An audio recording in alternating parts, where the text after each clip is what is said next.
ఐదున్నర కోట్ల మంది అని చెప్తున్నారు తాజా అంచనా. రోహింగ్యాలు భారతదేశంలో అక్రమంగా వచ్చి ఉంటున్న రోహింగ్యాలు, బంగ్లాదేశ్ అలాగే మయన్మార్ శరణార్థులు, రోహింగ్యాలతో పాటు బంగ్లాదేశ్ నుంచి వచ్చిన వాళ్ళు 5.5 కోట్ల మంది అని చెప్తున్నారు. జియాన్ రియాన్ అనే వాడిని మొన్న అరెస్ట్ చేశారు. చాలా కేసులు బయటపడ్డాయి. పోలీసులే అవాక్కయ్యారు. వాళ్ళు చేసిన పని ఏంటంటే అక్కడి నుంచి అక్రమంగా వలస వచ్చిన వాళ్ళకు ఆధార్లు ఇస్తున్నారు, అక్రమ ధృవపత్రాలు ఇస్తున్నారు. వాళ్ళందరూ ముస్లింలే, రోహింగ్యాలు బంగ్లాదేశీలే. అంటే వాళ్ళు రాజకీయాలను కూడా ప్రభావితం చేస్తున్నారు. ఓటర్లు అయిపోతున్నారు. ఆధార్ కార్డు, రేషన్ కార్డు, ఇండ్లు, ఓటరు, పాస్పోర్ట్లు కూడా తీసుకుంటున్నారు. వాళ్ళంతా ఓటర్లు అయిపోయారు. ఇప్పుడు ఢిల్లీలో కూడా లెఫ్టినెంట్ గవర్నర్ ఇంటింటి సర్వే ప్రారంభిస్తే మొన్న ఎన్నికలకు ముందు వేల సంఖ్యలో ఫేక్ ఆధార్ కార్డులు బయటపడ్డాయి. అంతకుముందే వాళ్ళు ఓటేశారు. ఆల్రెడీ మొన్న ఎలక్షన్లో కాకుండా అంతకుముందు కూడా ఓటేశారు. అరవింద్ కేజ్రీవాల్ నియోజకవర్గంలో కూడా పెద్ద సంఖ్యలో ఉన్నారని తేలింది. తెలంగాణ నుంచి అయితే పాస్పోర్ట్లు ఇస్తున్నారు. వాళ్ళకి విదేశాలకు వెళ్ళేలా సహకరిస్తున్నారు. ఇక్కడికి వచ్చి ఆధార్ తీసుకొని, పాన్ కార్డు తీసుకొని, ఓటర్ ఐడి తీసుకొని, వాటి ఆధారంగా పాస్పోర్ట్ తీసుకొని విదేశాలకు వెళ్తున్నారు. అంటే భారతీయ పౌరులుగా విదేశాలకు వెళ్తున్నారు ఇక్కడ నుంచి.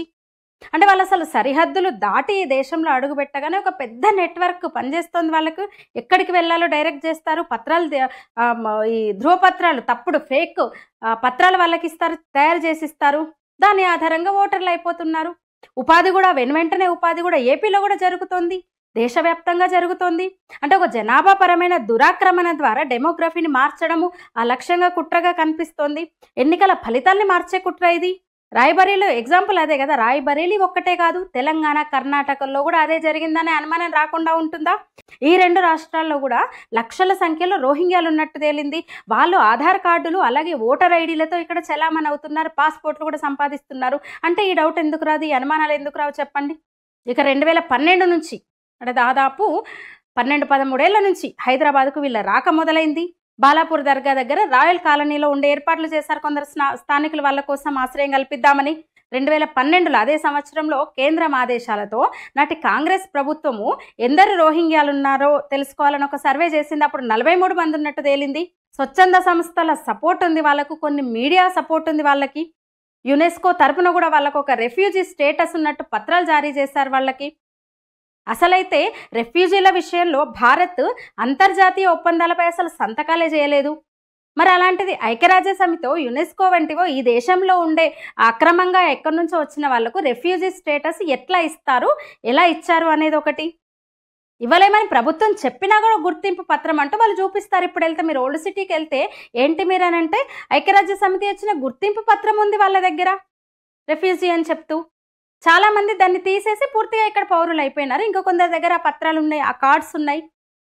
అంటే ఏదో ఒకటి ఉంటుంది ఖచ్చితంగా, వాళ్ళకి ఇచ్చేశారు.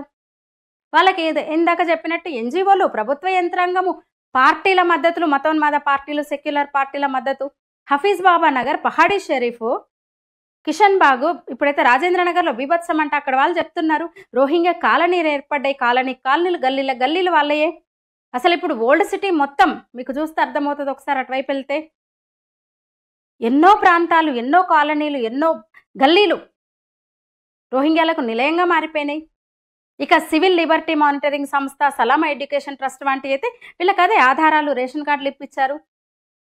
హైదరాబాద్ నుంచి కూడా సౌదీకి పెద్ద ఎత్తున భారత పౌరుల్లాగా వెళ్ళారు. పోనీ వాళ్ళు వచ్చి శరణార్థుల్లా ఉన్నారంటే అది లేదు. నేను మళ్ళీ చెప్తున్నా, వాళ్ళలో చాలా మందికి జిహాదీ గ్రూపులతో సంబంధం ఉంది. అక్రమ పాస్పోర్ట్ తీసుకుంటూ, నకిలీ ఆధార్ కార్డుతో, ఓటర్ ఐడితో అక్రమ పాస్పోర్ట్ తీసుకుంటూ పోలీసులకు చిక్కారు. చాలా మందిని పోలీసులు అరెస్ట్ చేశారు. అలా 10ల సంఖ్య నుంచి, అంటే 2012లో 10ల సంఖ్యలో ఉన్న వాళ్ళు కాస్త 1000 దాటి లక్షల్లోకి చేరారు ఇప్పుడు రోహింగ్యాలు. అంటే జమ్మూ కాశ్మీర్, యూపీ, ఆ తర్వాత సౌత్లో, ఆ రాష్ట్రాల తర్వాత సౌత్ ఇప్పుడు వాళ్ళకు ఒక స్వర్గధామం అయిపోయిందని చెప్పొచ్చు. ఆ సౌత్లోనూ మళ్ళీ స్వర్గధామం అంటే హైదరాబాద్ అన్నిటికీ అనుకూలంగా. ఎందుకంటే సెక్యులర్ పార్టీ ప్రభుత్వాలు ఉన్నాయి కనుక మరొకసారి ఇప్పుడు సేఫ్ జోన్ అనుకుంటున్నారు. ఓల్డ్ సిటీలో ఎంఐఎం ఉంది, రాష్ట్రంలో కాంగ్రెస్ ఉంది, రాష్ట్రం మొత్తం కాంగ్రెస్ చేతిలో ఉంది. అలాగే కర్ణాటకలో కూడా చూసినాము. నిన్న బడ్జెట్ చూస్తే మనకు అర్థమవుతుంది కదా. మొన్ననే కర్ణాటక గవర్నమెంట్ పెట్టిన బడ్జెట్. అసలు కాంగ్రెస్ అనే పార్టీకి, ఒక జాతీయ పార్టీకి ఈ దేశం అంటే ఎందుకంత పగనో అర్థం కాదు. నాకైతే ఇప్పటికీ ఆశ్చర్యం. మళ్ళీ వాళ్ళు చేసే ఆ పార్టీ మద్దతుదారులు ఓట్లేసే వాళ్ళు చేసే కామెంట్లు, లాజిక్కులు చూస్తే భలే ఆశ్చర్యం వేస్తుంది ఎవరికైనా. అసలు ఇండియన్ ముస్లింలకు కూడా నష్టం వాళ్ళ వల్ల, రోహింగ్యాల వల్ల. వాళ్ళ వాటా తన్నుకుపోతున్నారు. ఇండియన్ ముస్లిం ముసుగు వేసుకుని బంగ్లాదేశీలు, మియన్మార్ వాళ్ళు వాళ్లకు రావాల్సినవన్నీ తినేస్తున్నారు, మెక్కేస్తున్నారు. లక్షలంట అసలు తెలుగు రాష్ట్రాల్లోనే ఆశ్చర్యం. మొన్న జనగణన చేశారు, మరి ఏ అధికారిక పత్రాలు చూపించారు వాళ్ళు అర్థం కావట్లేదు. బీసీలుగా కొందరిని పరిగణించారు ముస్లింలలోనే. వాళ్ళకి మైనార్టీలు బీసీ కార్డులు ఉపయోగించుకుంటూ అంటే వాళ్ళకి ఇంకా ఎలాంటి లబ్ధి చేకూర్చనున్నారు ఈ government, Congress government, Telangana government అని నేను అడుగుతున్నా. క్రిస్టియన్లే లేరన్నారు దాంట్లో లిస్టులో, క్రిస్టియన్ల ఇదే లేదు అసలు. ముస్లింలను బీసీ కేటగిరీలో కొందరిని చేర్చారు. మరి వారిలో ముస్లింలలో స్థానికులు ఎంతమంది, రోహింగ్యాలు ఎంతమంది? ఇంత ఆందోళన జరుగుతుంది కదా దేశవ్యాప్తంగా, లక్షల్లో ఉన్నారని చెప్తున్నారు కదా. 2012 నుంచి కూడా హైదరాబాద్కి వస్తూనే ఉన్నారు కదా, 13 ఏళ్ళుగా. వాళ్ళు ఏ ప్రాతిపదికన వారిని ఇక్కడ వాళ్ళుగా తీసుకున్నారు? ఎందుకంటే వాళ్ళకు ఉన్నాయి, మరి ఆధార్లు ఉన్నాయి, రేషన్లు ఉన్నాయి, ఓటర్ ఐడీలు ఉన్నాయి. ఎందుకంటే మీరు పట్టించుకోరు, ఎందుకంటే ఆ ఓట్లన్నీ మీకే, వాళ్ళకి ఓటర్ ఐడి ఉంది కదా, వాళ్ళ ఓట్లన్నీ మీకే, అందుకే మాట్లాడరు, అందుకే అధికారంలోకి వచ్చారు. దేశం మొత్తం 5.5 కోట్ల అంచనా. ఇంత భయంకరమైన అసలు ఆందోళన కలిగించే విషయం ఇది. తెలుగు రాష్ట్రాల్లో 50 లక్షల పైనే అని చెప్తున్నారు, ఏపీ తెలంగాణ కలిపి. పోనీ కాదని చెప్పండి మీరు, 50 లక్షల పైనే అని నేను అంటున్నాను, కాదని చెప్పండి మరి. ఏది ఏరివేయండి. రాయచోటిలో మొన్న గొడవ జరిగింది, హిందువుల మీద దాడులు చేసే వరకు వెళ్ళారు. అంటే రాయలసీమ జిల్లాలో కూడా చొరబడ్డారు వాళ్ళు. పిఎఫ్ఐ, ఎస్డిపిఐ వంటి వాళ్ళ సపోర్ట్ ఉంది వాళ్ళకు. నిషేధిత ఉగ్ర సంస్థలవి కూడా, నిషేధిత సంస్థలవి, వాళ్ళ దగ్గర కూడా సోదాలు జరిగినాయి 2-3 రోజుల క్రితమే. వాళ్ళకు సంబంధించిన వాళ్ళు తెలుగు రాష్ట్రాల్లో ఉన్నారని తేలింది. ఏంటి వీళ్ళకు వాళ్ళకు సంబంధం? అంటే స్థానిక సంస్థల్లో ఇతర వీటిల్లో మీరు వాళ్ళని బీసీగా మార్చి ఏదైతే మొన్న జనగణనలో చేర్చారో, రోహింగ్యాలు కూడా ఉంటారు ఖచ్చితంగా. ఇన్ని లక్షల మంది ఉన్నారంటే అంటే స్థానిక సంస్థల్లో రిజర్వేషన్లు ఇవ్వబోతున్నారా మీరు? వాళ్ళకి అధికారాన్ని కూడా, అంటే అధికారంలో కూడా భాగస్వామ్యం చేయాలనుకుంటున్నారా? రోహింగ్యాలను అనుమానించాల్సి వస్తుంది. ఇది అడ్డుకోకపోతే గనక, దీనికి చెక్ పెట్టకపోతే గనక, చెక్ పెట్టకుంటే తెలంగాణ కేరళను మించి ఒక ఇస్లామిక్ రాజ్యంగా అవతరిస్తుంది త్వరలోనే. ఒక మణిపూర్ లాగా, కేరళ లాగా, కశ్మీర్ లాగా ఈ రాష్ట్రం కాదని గ్యారంటీ ఎవరన్నా ఇస్తారా? ఇలా వీళ్ళ సంఖ్య పెరుగుతుంటే ఏంటి పరిస్థితి? హైదరాబాదు, తెలంగాణ, తెలుగు రాష్ట్రాలు రోహింగ్యాలకు అడ్డాగా మారితే దేశ నాయకులకు రక్షణ ఎక్కడిది? పూర్తి స్థాయిలో వీళ్ళని నిరోధించాల్సిన సమయం ఇది. ప్రభుత్వాలే కాదు, ప్రజలు కూడా అప్రమత్తంగా ఉండాలి. లేదంటే అసలు ఊహించలేం ఏం జరుగుతుందో. కడప, గుంటూరు ఎక్కడ పడితే అక్కడ దొరుకుతున్నారు. ఏపీలో కూడా 3 రోజుల క్రితం నేనే ఒక వీడియో చేసిన. వ్యభిచారం ముఠా పట్టుబడ్డది. ఆ బ్రోకర్లందరూ రోహింగ్యాలే, ఆ వ్యభిచారులు కూడా రోహింగ్యాలే. అంటే ఉద్యోగం ఇప్పిస్తామని తీసుకొచ్చి వ్యభిచారం చేయిస్తున్నారు వాళ్ళతో, తప్పుడు పత్రాలు ఇస్తున్నారు వాళ్ళకు. అంత ఈజీ అయిపోయింది. ఇంకా అనేక అసాంఘిక కార్యకలాపాలు. రేషన్ కార్డులు ఉన్నది తెలంగాణ ప్రజల కోసమా, రోహింగ్యాల కోసమా? నిజంగా హైదరాబాద్ పరిస్థితి, తెలంగాణ పరిస్థితి అయితే మరీ ఘోరం. సెక్యులర్ మతోన్మాద పార్టీల మద్దతు వాళ్ళకుంది. అయితే కేంద్రం నక్సలైట్ల ఏరువేతతో పాటు రోహింగ్యాల పని పట్టాలనుకుంటోంది. ముఖ్యంగా బీజేపీ పాలిత ప్రాంతాల్లో కఠిన చర్యలకు సమాయత్తమైంది.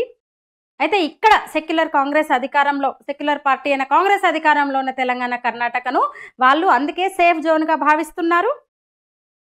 ఇటు వెల్లువెత్తే ప్రమాదం ఇంకా ఉంది. వచ్చేస్తున్నారు రాష్ట్రాల నుంచి ఇటువైపు రోహింగ్యాలు. ఇప్పటికే రోహింగ్యాలకు ఫుల్ సపోర్టు. వాలీబాల్ టీంలు, క్రికెట్ టీంలు, వాళ్లకు ప్రత్యేక పాఠశాలలు పిల్లలకు. వాళ్ళలో చాలామంది వివిధ రకాల నేరాలకు పాల్పడుతున్నారు. నల్లమందు వంటి మత్తు పదార్థాల రవాణాకు వల్ల సహకరిస్తున్నారు. వారి వల్ల జాతీయ భద్రతకు ముప్పు పొంచి ఉందని హెచ్చరిస్తున్నాయి నిఘా అంటే జాతీయ సంస్థలన్నీ కూడా. 5 నుంచి 5.5 కోట్ల మంది భారత్లో అక్రమంగా ఉంటున్నట్లు ఇంటెలిజెన్స్ వర్గాలు చెప్తున్నాయి. అరే దిమ్మ తిరుగుతోంది. 5.5 కోట్ల మంది ఉన్నారు. మియన్మార్ నుంచి వచ్చిన వాళ్ళు, బంగ్లాదేశ్ నుంచి వచ్చిన అక్రమ వలసదారులు ఇక్కడ పాతుకుపోయారు, కార్డులు సృష్టించుకున్నారంటే దిమ్మ తిరుగుతోంది అసలు. అంటే తెలంగాణలో కాంగ్రెస్ కోటేసిన ప్రతి ఒక్కరు కూడా ఉచిత బస్సు చాలనుకొని ఓటేసారు కదా. అంటే జాతీయవాద ఓటర్లు ఉంటే జాతీయవాద ప్రభుత్వాలు ఏర్పడతాయి.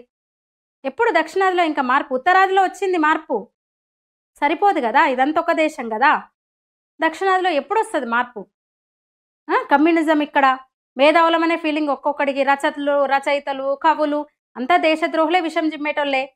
వాళ్ళ వాళ్ళ రాతలు పట్టుకొని ఓ రెచ్చిపోతాం తల్లదిలో కనీసం ఆలోచించి ఏంది మన చరిత్ర ఏంది, మన దేశం ఏంది, ఏం జరుగుతుంది, ఎవడు మంచోడు, ఎవడు మంచిదైతే ఈ దేశానికి మంచిది, ఎవరికి ఓటేద్దామన్న ఇంగితం యూత్కి కూడా ఉంటలేదు కనీసం.